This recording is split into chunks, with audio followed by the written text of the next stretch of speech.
Air interdiction agents take to the sky to provide support to local law enforcement along the border, including air-to-ground interception of people and contraband illegally crossing the border. It's a dual hazard. You add the law enforcement element to it, and you add the flying element to it.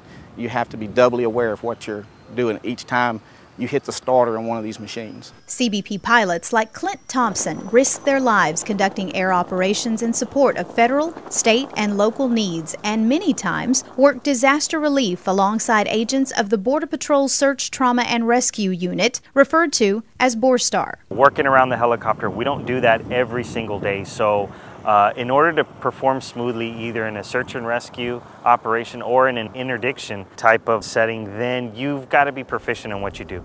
Training scenarios like this one are conducted frequently to sharpen the skills of both pilots and agents, and those skills have been tested in rescue missions like those after devastating hurricanes such as Katrina, which changed the lives of thousands in New Orleans. You got to make sure that as a team, being in the helicopter in whatever fashion, whether I would be deployed or whether we're there to render aid medically, give supplies, or provide security for the helicopter.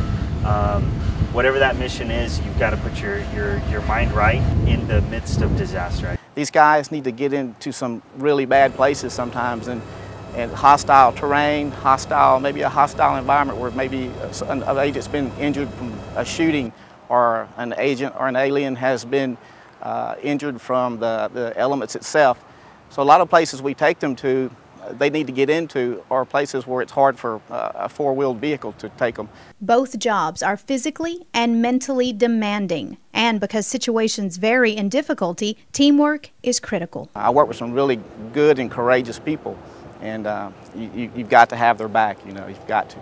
Reporting for CBP from Border Patrol Sector Headquarters in Edinburgh and Action 4 News, I'm Irma Chapa.